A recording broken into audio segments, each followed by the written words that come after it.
Hello friends, today in this video we will study about the chapter The Sermon at Banaras. As we all know, sermon is a person who gives religious or moral talk. So here the sermon is Gautam Buddha. He was born in 563 BC and got expired in 483 BC. In this chapter, the Sermon at Banaras, the valuable preachings of Lord Buddha is illustrated. Lord Buddha was born as a prince named Siddhartha Gautam. His real name was Siddhartha Gautam and he was born in North India. जब वो 12 years के थे, उन्हें घर से दूर भेजा गया पढ़ने के लिए to study the sacred Hindu scriptures. He returned 4 years later और वो 4 साल के बाद आते हैं और उनकी एक प्रिंसेस से शादी हो जाती है. उनका एक बेटा होता है और वो बहुत ऐशो आराम रॉयल्टी की ज़िंदगी 10 साल गुजारते हैं. और जैसे कि वो रॉयल फैमिली से बिलोंग करते हैं, उन्हें कोई भी सफरिंग्स, अनप्लेजेंट हैपनिंग्स, मतलब कोई भी दुख दर्द ये सब उन्होंने नहीं देखा था, फेस नहीं किया था, क्योंकि वो ऑलरेडी रॉयल फैमिली से बिलोंग करते हैं. तो इस चैप्टर में तो ऐसा क्या हुआ जो वो सरमन बने. Let's move further. One fine day, while he went out hunting, एक दिन जब वो हंटिंग के लिए बाहर जा रहे थे, उन्होंने एक एलिंग मैन को देखा, एक बीमार आदमी को देखा, एक बूढ़ा आदमी को देखा, एक फ्यूनरल प्रोसेशन को देखा, फिर एक मॉन्क को देखा जो लोगों से हेल्प मांग रहे हैं. उनको ये देख करके बहुत अजीब लगा और वो अपना सब चीज़ ऐशो आराम छोड़ करके सोचे कि हम लोगों की एनलाइटमेंट की खोज में निकल गए ताकि ये लोगों की हम हेल्प कर सके, ये लोगों का दुख जो और दर्द जो है लोगों को हम हेल्प कर सके और पीपल को एनलाइटमेंट दे सके. 7 years के बाद क्या होता है, उनको सैल्वेशन मिल जाती है और वो एक ट्री के नीचे बैठ जाते हैं जिसे बोधि ट्री कहा जाता है, जिसे ट्री ऑफ विजडम भी कहा जाता है. ओके. और वो उसके बाद क्या करते, वो प्रीचिंग करने लगे और अपना अंडरस्टैंडिंग्स शेयर करने लगे और उन्हें जल्द ही वो बुद्धा द अवेकेंड और द एनलाइटेंड बन जाते हैं. इनका जो नाम सिद्धार्थ गौतम रहता है, एनलाइटमेंट मिलने के बाद बुद्धा कहा जाता है इनको, गौतम बुद्धा. बुद्धा का मीनिंग ही होता है एनलाइटेंड, ऐसे पीपल जो लोगों को ज्ञान दे, सिखाए, अवेयर कराए थिंग्स से. और बुद्धा ने अपना फर्स्ट सरमन बनारस में देते हैं. ओके. जो कि होली सिटी है on the bank of the river Ganga. और इनमें से एक सरमन में जब वो फर्स्ट सरमन अपना देते हैं बनारस में, उसमें से उन्हें एक लेडी मिलती है जिसका नाम कीसा गोतामी रहता है, जिसका इकलौता बेटा जो होता है वो मर जाता है. उसके मरने के बाद वो बहुत दुख हो जाती है, उसको लगता है कि अब कुछ नहीं बचा है लाइफ में और वो लोगों के पास हमेशा एक घर से दूसरे घर सब लोगों से पूछते रहती है कि प्लीज़ मुझे मदद कर दो, प्लीज़ ऐसी कोई दवाई दो ताकि मेरा जो बेटा है वापस आ जाए.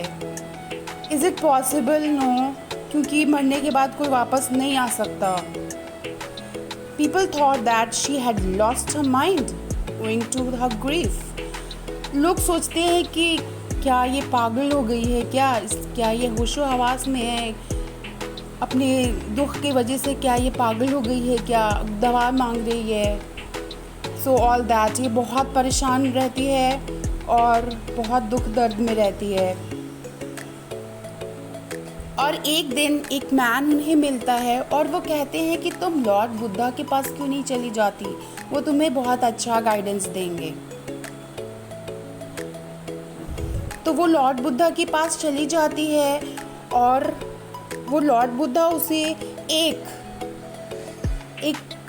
चीज़ बोलते हैं कि ठीक है हम तुमको हेल्प कर देंगे, लेकिन तुम्हारा एक एक्सेप्ट केस है, तुम्हारा एक मतलब इसमें एक स्टोरी रहेगा, तुमको मतलब एक कंडीशन है।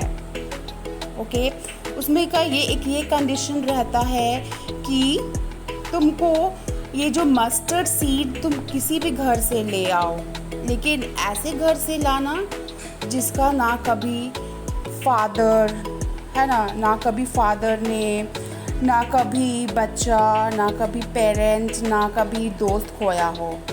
ऐसे घर से एक I want a handful of mustard. वो कहते हैं कि हमको एक मुट्ठी मस्टर्ड सीड चाहिए, और ऐसे घर से चाहिए जिन्होंने अभी तक कुछ भी नहीं खोया हो। तो वो गीता जो है वो सोचती है कि ठीक है, इजी है, चली जाती है वो। और वो गीता जो है वो हर एक घर जाती है। वो पूछती है कि मुझे एक मस्टर्ड चीज़ चाहिए, एक मुट्ठी मस्टर्ड सीड चाहिए। तो बोलती है कि वो लोग तो सोचते हैं कि हाँ मिल जाएगा, लेकिन वो कहती है कि लेकिन क्या आपका बेटा या डॉटर या फादर या मदर, आपकी फैमिली में कोई भी अभी मरा है, कोई भी मतलब इन लोगों में से कोई मरा है?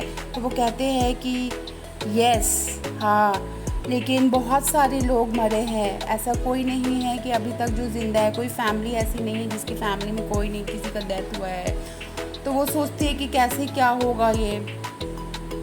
तो वो बहुत डिसहार्टेंड हो जाती है कि मेरा विश पूरा नहीं हो पाएगा।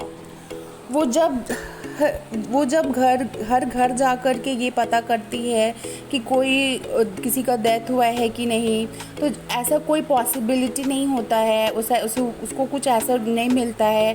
तो वो जो हो ना बहुत डिसहार्टेंड हो जाती है, उसका दिल बहुत टूट जाता है। और वो फाइनली एट लास्ट रियलाइज़ कर जाती है, उसको एहसास होता है कि ऐसा हो ही नहीं सकता, कि ऐसा चीज़ हम मांग रहे हैं जो पॉसिबल नहीं है। तो इसीलिए वो समझ जाती है कि जो इंसान है वो एक मॉर्टल है, मतलब जो इंसान है वो उसे एक ना एक दिन मरना है। जो भी इस दुनिया में आया है उसे एक दिन इस दुनिया से जाना है।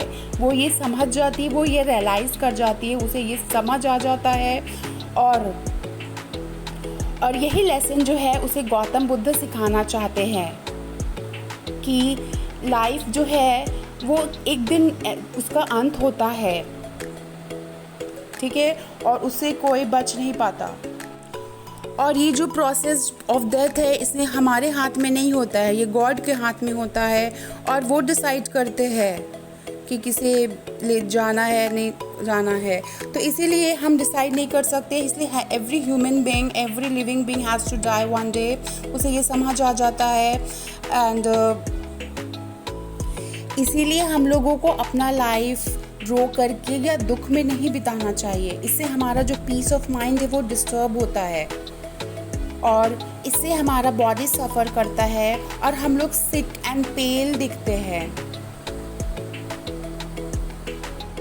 इसीलिए हम लोगों को करंट सिचुएशन में खुश रहना चाहिए और कोशिश करते रहना चाहिए कि हम दुख ना हो, क्योंकि हम अगर ऐसा करेंगे तो हम कभी खुश नहीं रह पाएंगे और हमेशा हम सौरो रहेंगे। इसलिए हम लोगों को खुश रहना चाहिए और हैप्पी रहना चाहिए, तभी हम लोग लाइफ अच्छे से एंजॉय कर पाएंगे।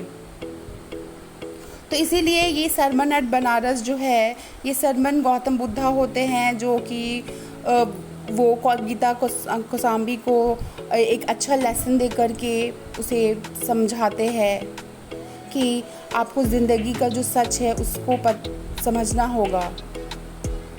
Okay, So friends, this is the story and I hope you like this video. If you like the video, please do like, share, subscribe my channel. Thank you.